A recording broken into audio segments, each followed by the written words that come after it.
opposite of the fade. If you try to knock her down, she'll pick herself up off the ground.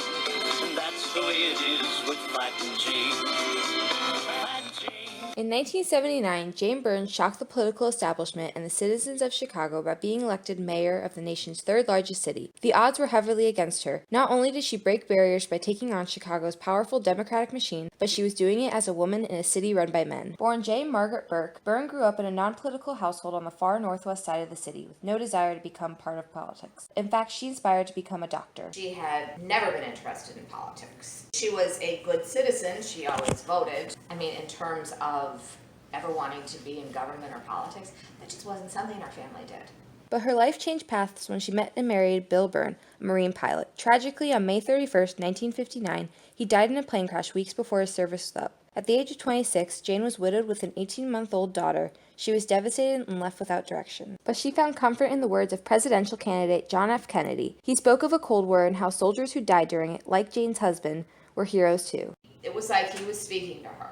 Kennedy resonated with Byrne. She joined the Kennedy campaign where her sister already volunteered. Through her intelligence and hard work, she quickly worked her way up to be the secretary-treasurer of the Kennedy campaign in Illinois. This was her first taste of politics. She soon caught the eye of Chicago Mayor Richard J. Daley. Soon after meeting, Daley asked her to be the mayor's representative on the city's anti-poverty council, and with that, Jane Byrne officially entered Chicago politics. Her start in politics was remarkable because at this time, if you wanted to get involved in Chicago politics, you had to work your way up through the machine. She didn't do this at all. Instead, Mayor Daley sought her out because of her competency and her intellect. She didn't owe anyone anything, which is rare in Chicago. Daley became her political mentor. After 4 years with the Anti-Poverty Council, she was promoted to Commissioner of Consumer Affairs, a real position of power. She was the only woman in Daley's cabinet, and he held her in high esteem.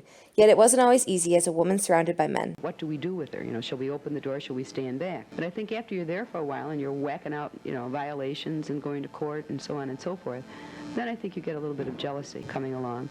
And then I think you get what all women are going to face as they get into it. Some male chauvinism of people that don't want to have it happen. They don't think a woman can think. They don't think a woman knows what she's doing. But Byrne was tough. Her appearance could be deceiving. She looked like a doll because she had blonde hair and she was always dressed nicely. But she was like the toughest doll I'd ever seen.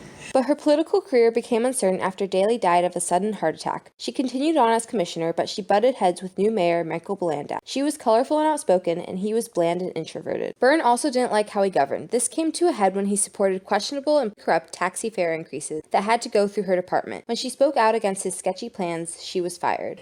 Nobody had stood up like this. By standing up to Blandak, Byrne became an inspiration to the people of Chicago. People began to encourage her to challenge Blandak for mayor. On April 24, 1978, Byrne officially declared her candidacy for mayor, stating, "A cabal of evil has fastened itself onto the government of the city of Chicago and should cause alarm in the heart of every citizen and grave concern for the future well-being of our city." Jane wasn't just taking on Blandak, she was taking on the whole Chicago machine. Byrne's message clicked with the citizens of Chicago. Everywhere she went, people were telling her to give 'em hell, Jane. She made alliances with various groups of voters. African-American leader Jesse Jackson endorsed her. She also won the favor of Northside Democrats who were upset at Blandak for not endorsing more Northside candidates for office. Additionally, Republicans got behind her because they wanted Blandak out of office too. But what really increased her support was how Blandak and his machine cronies handled the 1979 blizzard. On January 13th and 14th, 21 inches of snow was dumped on Chicago. The city was paralyzed and Blandak had no plan of action. Streets were not plowed and citizens were lied to about snow removal plans. There was also corruption in who received city contracts for snow plowing. Get cheesed off if they can't get to work, if they can't drive, etc., and if they think their government's not responsive. The blizzard showed Chicago voters that the machine was corrupt and incompetent. He was saying everything's fine, and people were going around like, what does he mean everything's fine? I can't get my car out, I can't, go here, go there. I think it was more arrogance that irritated the people. I think they could do a better job if Mayor Daley was still alive. A lot better. I think they should leave the snow on the ground and distribute toboggans. People were upset, and Byrne's campaign capitalized on that. Snow, but good planning can prevent the collapse of public transportation and clean this city up fast. I'm Jane Byrne, Commissioner of Consumer Sales under the late Mayor Daley. Nothing seems to be working the way it used to.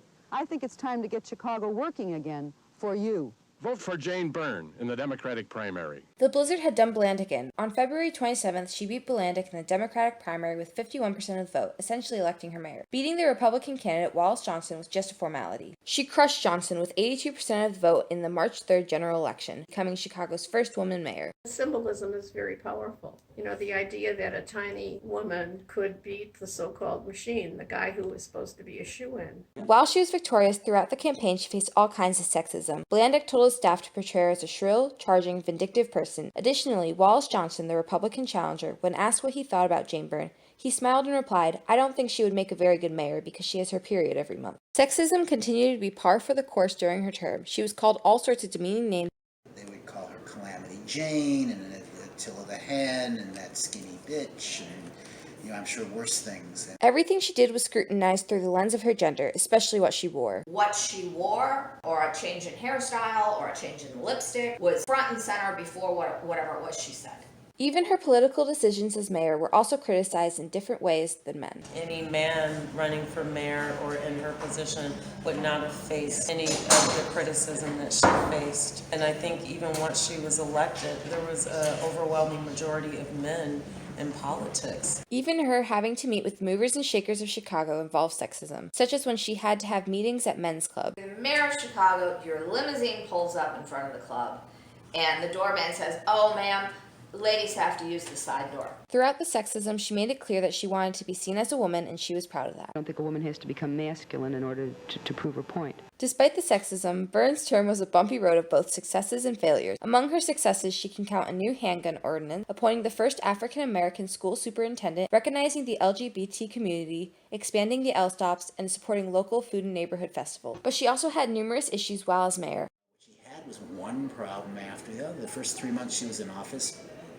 the teachers struck, the transit workers struck, and the firefighters struck, 1 month after another. Her attempt to bring attention to gun violence by moving into Cabrini Green was seen by many as a publicity stunt. I think sometimes Mayor Byrne had ideas, but they weren't carefully thought out or executed. Saying that you're going to move into Cabrini Green, stop gun violence, is a fine gesture, but if there's no plan attached to it, how could you not fail? Her critics also complained that she didn't carry through as a reformer and worked with many machine people after getting elected, that she was a sellout. Yet making reforms in a one-party city with a well-established machine was almost impossible. They were going to have to work with the apparatus that had been there for 40 years. Because you can't just get rid of this, because then you don't have anybody to pick up the garbage. But it wasn't enough. Byrne lost her re-election bid in 1983 in a close three-way race between herself, Harold Washington, and her mentor's son, Richard M. Daley, with Washington winning and breaking down his own barrier by becoming the city's first African-American mayor. Her term as mayor proved to be a roller coaster of highs and lows, successes and failures. When it comes to her legacy, it's not so much what happened during her 4 years as mayor, it's what other people did afterwards because of the barriers she broke down. Byrne changed the playing field for reformers in Chicago and kicked open the door for women in politics. There were two barriers that she broke down. Of course, one was the gender barrier. Nobody expected a woman to become. But the number two one was that nobody expected a reformer to become mayor. Byrne inspired Chicago not to be content with the status quo of the machine. This led to more new faces in Chicago politics, such as her successor, Harold Washington. She made such an impression on people. When she broke through, they realized, hey, this can work. It gave people the thought, if they disagreed with what the establishment was doing, it was no longer that they needed to get enough numbers so they could cut a deal and then become part of it. They could actually go after it and get that power themselves. Jane Byrne's election encouraged more women to jump into politics. After her term in office, there was a rapid increase of alderwomen in Chicago. There were only 5 when she was elected. This increased to a record number of 21 by 2008. Women now know that they can run for office and really focus in on the things they care about. It used to be that the agenda was set by kind of old-fashioned ways of looking at government. Jane Byrne's election sent shockwaves through the landscape of Chicago politics that we are still feeling today. Not only do we have more women in elective office than ever before, once again we have a woman mayor of the city, in Lori Lightfoot, who was also elected as a reformer. Jane Byrne was a fighter. If not for her, who knows how many years the city would be stuck in the machine politics of the 1970s with only men at the helm. Jane Byrne was not scared to stand up for what she believed in and to bring Chicago into a new day. She was a fighter. She was not afraid to to show up at the fight, whereas other people talked about the fight. She often threw herself into the line of fire or danger, and I think it's one thing to talk about it, and it's another thing to do it. She gives the Fighting Irish a whole nother meaning. That's the way it is with Fighting Jean.